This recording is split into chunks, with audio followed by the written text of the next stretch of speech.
ಹಲಗ ನೀರು ಶುದ್ಧೀಕರಣ ಯೋಜನೆಯಿಂದ ಭೂಮಿ ಕಳೆದುಕೊಂಡಿರುವ ರೈತರ ಬಾಕಿ ಉಳಿದಿರುವ ಸಮಸ್ಯೆಗಳ ಕುರಿತು ಜಿಲ್ಲಾಡಳಿತ ಕೊನೆಗೆ ಸಕಾರಾತ್ಮಕ ನಿಲುವು ತಾಳಿದೆ. ಜಿಲ್ಲಾಧಿಕಾರಿ ಮೊಹಮ್ಮದ್ ರೋಷನ್ ಅವರ ಅಧ್ಯಕ್ಷತೆಯಲ್ಲಿ ನಡೆದ ಸಭೆಯಲ್ಲಿ ಭೂ ಪರಿಹಾರ, ಮರಗಳು ಹಾಗೂ ಬಾವಿಗಳಿಗೆ ಉಂಟಾದ ನಷ್ಟ ಮತ್ತು ಹೆಚ್ಚುವರಿಯಾಗಿ ಸ್ವಾಧೀನಪಡಿಸಿಕೊಂಡ ಭೂಮಿಯ ಮರು ಸಮೀಕ್ಷೆಯ ಕುರಿತು ಮಹತ್ವದ ನಿರ್ಧಾರಗಳನ್ನು ಕೈಗೊಳ್ಳಲಾಯಿತು. ಯೋಜನೆಗಾಗಿ ಸ್ವಾಧೀನಪಡಿಸಿಕೊಂಡ ಭೂಮಿಗೆ ಸೂಕ್ತ ಪರಿಹಾರ ನೀಡಲು ಆಡಳಿತ ತಾತ್ವಿಕ ಒಪ್ಪಿಗೆ ಸೂಚಿಸಿದೆ. ಜೊತೆಗೆ ಸ್ವಾಧೀನ ಪ್ರದೇಶದಲ್ಲಿರುವ ಮರಗಳು, ಬೋರ್ವೆಲ್ಗಳು ಹಾಗೂ ಬಾವಿಗಳಿಗೆ ಉಂಟಾದ ಹಾನಿಯನ್ನು ದಾಖಲಿಸಿ ಅದಕ್ಕೆ ಸಂಬಂಧಿಸಿದ ಪರಿಹಾರ ಒದಗಿಸಲು ಅಗತ್ಯ ಕ್ರಮ ಕೈಗೊಳ್ಳುವುದಾಗಿ ಅಧಿಕಾರಿಗಳು ತಿಳಿಸಿದ್ದಾರೆ. ಯೋಜನೆಗಾಗಿ ವಾಸ್ತವವಾಗಿ ಎಷ್ಟು ಭೂಮಿಯನ್ನ ಬಳಸಲಾಗಿದೆ ಎಂಬ ಬಗ್ಗೆ ರೈತರು ವ್ಯಕ್ತಪಡಿಸಿದ ಅನುಮಾನಗಳ ಹಿನ್ನೆಲೆಯಲ್ಲಿ ಭೂಮಿಯ ಮರು ಸಮೀಕ್ಷೆ ನಡೆಸಲು ಸಭೆಯಲ್ಲಿ ತೀರ್ಮಾನಿಸಲಾಯಿತು. ಸಮೀಕ್ಷೆಯ ನಂತರ ಹೆಚ್ಚುವರಿ ಭೂಮಿ ಬಳಕೆಯಾಗಿದೆ ಎಂದು ಕಂಡು ಬಂದಲ್ಲಿ ಕಾನೂನುಬದ್ಧ ಪ್ರಕ್ರಿಯೆ ಮೂಲಕ ಅದನ್ನು ಮೂಲ ಮಾಲೀಕರಿಗೆ ಹಿಂತಿರುಗಿಸುವ ಬಗ್ಗೆ ಆಡಳಿತ ಸಿದ್ಧತೆ ವ್ಯಕ್ತಪಡಿಸಿದೆ. ಜಿಲ್ಲಾಧಿಕಾರಿ ಮೊಹಮ್ಮದ್ ರೋಷನ್ ಅವರು ರೈತರ ಬೇಡಿಕೆಗಳನ್ನು ಆಲಿಸಿ ಆಡಳಿತ ನಿಗದಿಪಡಿಸಿರುವ ಪರಿಹಾರದ ಬಗ್ಗೆ ಯಾರಾದರೂ ಆಕ್ಷೇಪಣೆ ಇದ್ದಲ್ಲಿ ನ್ಯಾಯಾಲಯದ ಮೊರೆ ಹೋಗುವ ಅವಕಾಶ ಮುಕ್ತವಾಗಿದೆ ಎಂದು ತಿಳಿಸಿದರು. ನ್ಯಾಯಾಲಯ ನೀಡುವ ಯಾವುದೇ ತೀರ್ಪನ್ನು ಆಡಳಿತ ಗೌರವಿಸಿ ಅನುಷ್ಠಾನಗೊಳಿಸುತ್ತದೆ ಎಂದು ಅವರು ಸ್ಪಷ್ಟಪಡಿಸಿದರು. 2012-13 में हलगा में एक एसटीपी प्लांट बनाने के लिए गवर्नमेंट की ओर से लैंड एक्वायर किया गया था. वो कॉरपोरेशन के नाम पे एक्विजिशन हुआ था एंड फाइनली KWSI SP के नाम पे टेंडर हुआ था. पर काफ़ी किसानों ने तब तकरार किया, तो उसके तहत फोर्सफुल पोजीशन हमने नहीं लिया, क्योंकि किसानों के हित के खिलाफ हम नहीं जाना चाहते थे. और रिसेंटली जो हमारे मिनिस्टर है लक्ष्मी मैडम और यहाँ के जितने भी सारे सीनियर ऑफिसर्स हैं, हम सब ने मिलके गवर्नमेंट को रिकमेंडेशन भेजा कि इनको जो मुआवजा मिला है उसके ऊपर एक्सग्रेशिया अमाउंट दिया जाए. तो कैबिनेट में बात चर्चा हुई और अंत में ये डिसीजन लिया गया कि हर एकड़ पे ऑलमोस्ट एक 45-50 लाख रुपीस का एक्सग्रेशिया अमाउंट दिया जाएगा. तो आज मैंने सब किसानों के साथ बात की है. सब लोगों ने छोटे मोटे और दिक्कतें बताई हैं हमें, जैसे कि उनके ज़मीन पे जो पेड़ पौधे हैं उनका वैल्यूएशन हो, और चंद लोगों के पास बोरवेल्स है उनका भी वैल्यूएशन हो, एंड जो लैंड पार्सल्स है उसका पोड़ी किया जाए. तो हमने सारे जो उनके मांग थे उनको हमने सुना और मैंने एसी को आदेश दिया है, असिस्टेंट कमिश्नर को, कि वो सर्वे करे एंड सैटेलाइट इमेजेस चेक करे 10 साल पुराने कि कितने वहाँ पे पेड़ पौधे थे, ताकि हम कंपेयर कर सकें. ऐसे ना हो कि 2-3 साल पहले जो पेड़ उगाए थे उनका मुआवजा हम अब एक्सग्रेशिया में जोड़ के दें.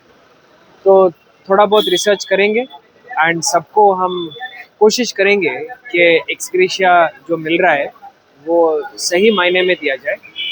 लेकिन मैंने रिक्वेस्ट किया है कि काम नहीं रुकना चाहिए, क्योंकि ये काम निपटाने के लिए फिर बारिश शुरू हो जाएगी तो ये काम नहीं कर पाएंगे.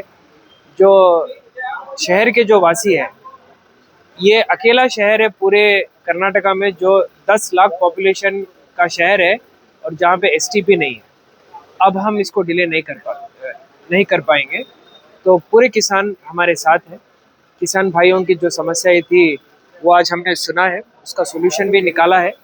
तो कल से हम काम शुरू करेंगे और अगर सबका सपोर्ट हो तो एक 20-25 दिन के अंदर ये काम को निपटाएंगे और फाइनली शहर बेलगाम नगर में हमारे पास भी एक एसटीपी होगा. ಈ ಸಂದರ್ಭದಲ್ಲಿ ರೈತ ಮುಖಂಡ ಪ್ರಕಾಶ್ ನಾಯಕ್ ಅವರು ಯೋಜನಾ ಸಂತ್ರಸ್ತರ ವಿವಿಧ ಬೇಡಿಕೆಗಳನ್ನು ಸರ್ಕಾರದ ಮುಂದಿಟ್ಟರು. ಹಿಂದೆ ಘೋಷಿಸಲಾಗಿದ್ದ ಪರಿಹಾರ ಮೊತ್ತಕ್ಕಿಂತ ಪ್ರಸ್ತುತ ಮಾರುಕಟ್ಟೆಯ ದರ ಹೆಚ್ಚಿರುವುದರಿಂದ ಪ್ರತಿ ಗುಂಟೆಗೂ 10 ಲಕ್ಷ ರೂಪಾಯಿ ಪರಿಹಾರ ನೀಡಬೇಕೆಂದು ಒತ್ತಾಯಿಸಿದರು. ಇದಲ್ಲದೆ ಯೋಜನೆಗಳಿಂದ ಉಂಟಾಗುತ್ತಿರುವ ದುರ್ವಾಸನೆಯಿಂದ 3 ಗ್ರಾಮಗಳ ಜನರ ಆರೋಗ್ಯದ ಮೇಲೆ ದುಷ್ಪರಿಣಾಮ ಉಂಟಾಗುತ್ತಿದೆ ಎಂದು ಗಮನ ಸೆಳೆದು ಪೀಡಿತ ನಾಗರಿಕರಿಗೆ ವೈದ್ಯಕೀಯ ವಿಮೆ ಹಾಗೂ ವಿದ್ಯಾರ್ಥಿಗಳಿಗೆ ಶೈಕ್ಷಣಿಕ ಸೌಲಭ್ಯಗಳನ್ನು ಒದಗಿಸುವಂತೆ ಆಗ್ರಹಿಸಿದರು. ಅಂದ್ರೆ ಏನಾಗಿದೆ ಅಂತಂದ್ರೆ ಇಲ್ಲಿ ತನಕ ಈ ಕೊಳಚೆ ನೀರಿನ ಏನು ಶುದ್ಧೀಕರಣದ ಘಟಕ ಏನಿತ್ತು ಇದರಲ್ಲಿ ನಮ್ಮ ಹಲಗಾದ ರೈತರಿಗೆ ಆಕ್ಚುಲಿ ಅದು ಅಲರ್ವಾಡದ ಕೆಳಗೆ ಆಗಬೇಕಾಗಿತ್ತು. ಅದು ಅವೈಜ್ಞಾನಿಕವಾಗಿರುವಂಥ ಯೋಜನೆ, ಅದನ್ನು ಇವತ್ತು ನಾವು ವಿರೋಧಿಸ್ತೇವೆ. ಆದರೆ ಪಕ್ಕದಲ್ಲೇ 3 ಹಳ್ಳಿಗಳ ಬರ್ತವೆ. ಮುಂದಿನ ದಿನಮಾನಗಳಲ್ಲಿ ಅದರ ಅಡ್ಡ ಪರಿಣಾಮಗಳು ನಮ್ಮ ಮುಂದಿನ ಪೀಳಿಗೆ ಮೇಲೆ ಆಗುವಂಥದ್ದು ದುರ್ದೈವ. ವಿಕಾಸ ದೃಷ್ಟಿಯಿಂದ ಈಗ ಒತ್ತಡದಲ್ಲಿ ನಮಗೆ ಮಾಡಿಸಿದ್ದಾರೆ. ಹಿಂದೆ ನಮ್ಮ ಮಾನ್ಯ ಮಾಜಿ ಸಚಿವರಾದಂಥ ಲಕ್ಷ್ಮೀ ಹೆಬ್ಬಾಳ್ಕರ್ ತಾಯಿಯವರು ಏನು ಹೇಳಿದ್ರು, ಅವರು ಆವಾಗ MLA ಇಲ್ಲ ಆಗಿತ್ತು, ಆವಾಗ 4 ಕೋಟಿ ಕೊಡಿಸ್ತೇನೆ ಅಂತ ಹೇಳಿದ್ರು. ಈಗ 4 ಕೋಟಿ ನಾವು ಡಿಮಾಂಡನ್ನು ಇಟ್ಟಿದ್ದೇವೆ, ಆಯ್ತಾ. ಅಲ್ಲಿ ಏನಿದೆ ಅಂತಂದ್ರೆ ಮಾನನೀಯ ನಾವು ಮಾಜಿ ಸಚಿವರಿಗೆ ಇದಿಷ್ಟೇ ಕೇಳ್ಕೊಳ್ಳೋದು, ತಾವು ಈಗ 50 ಲಕ್ಷದಲ್ಲಿ ಮುಗಿಸಬೇಡ್ರಿ, ತಮ್ಮ ಮೆಹನತ್ ಮಾಡಿದ್ರಿ, ಧನ್ಯವಾದ. ಆದರೆ 4 ಕೋಟಿ ಬರೋ ತನಕ ನಾವು ರೈತರು ಸಹಮತವನ್ನು ಒಪ್ಪುವುದಿಲ್ಲ, ವಿಕಾಸ ದೃಷ್ಟಿಯಿಂದ ಒಪ್ಪಿದ್ದೇವೆ ಅಂತ ತಿಳ್ಕೊಳ್ಳೋಣ. ಈಗಾಗಲೇ ಆಡಳಿತ ಏನು ಮಾಡಿತ್ತು, ನೀವು ಮುಂದೆ ಕೋರ್ಟ್ ಕಚೇರಿಗೆ ಹೋಗಬಾರ್ದು ಅನ್ನುವಂಥ ಬಂಧನಕಾರವನ್ನು ಹಾಕಿತ್ತು, ಅದನ್ನು ಖುಲಾಸ ಮಾಡಿದ್ದಾರೆ. ಸರ್ವೆಯನ್ನು ಅವರೇ ಖರ್ಚಿನಲ್ಲಿ ಮಾಡಿಕೊಡ್ತೇನೆ ಅಂತ ಹೇಳಿದ್ದಾರೆ. ಆ ನಂತರ ಸಾರ್ವತ್ರಿಕವಾಗಿ ಆ 3 ಊರಿಗೆ, ವಿಶೇಷವಾಗಿ ಹಲಗಾಕ್ಕೆ ಶೈಕ್ಷಣಿಕ ಮತ್ತು ವೈದ್ಯಕೀಯ ವಿಶೇಷ ಸವಲತ್ತುಗಳನ್ನು ನೀಡುವಂಥದ್ದನ್ನು ಒಪ್ಪಿಕೊಂಡಿದ್ದಾರೆ. ತಕ್ಷಣ ಏನು ನಮಗೆ ಪರಿಹಾರವನ್ನು ನೀಡಬೇಕು. ಮತ್ತು ಹಾಗೆ ಅಲ್ಲಿ ಕೆಲವೊಂದು ಗಿಡಗಂಟಿಗಳು, ನಮ್ಮ ತೋಟಗಾರಿಕೆದು ಪೈಪ್ಲೈನು, ಬೋರ್ಗಳ ಮೋಜುಮಾಪಿ ಮಾಡಿ ಅದರ ಪರಿಹಾರ ಕೊಡಬೇಕು, ಪೀಕ್ ಪಾನೀಯ ಪರಿಹಾರವನ್ನು ಕೊಡಬೇಕು ಅಂತ ಒತ್ತಾಯ ಮಾಡಿದ್ದೇವೆ. ಸಂಬಂಧಪಟ್ಟಂತವರಿಗೆ ಆದೇಶವನ್ನು ಮಾಡಿದ್ದಾರೆ ಮಾನ್ಯವರು. ಅದಕ್ಕಾಗಿ ನಾವು ಅವರಿಗೆ ಧನ್ಯವಾದವನ್ನು ಹೇಳ್ತೇವೆ.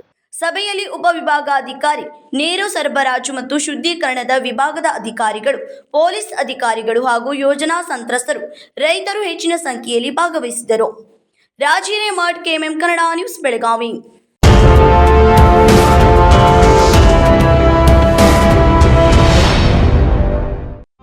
ಜಗಮಗ ಜಗಮಗ ಹೊಳೆಯುವ ಕಣ್ಣುಗಳು, ಹೃದಯದಿ ಹರುಷದ ಅಲೆಗಳು.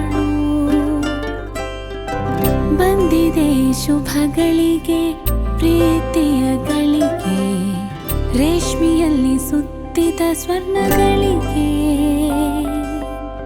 BS Channabasappa and Sons, The Textile Mall, Tilakvadi, Belagavi.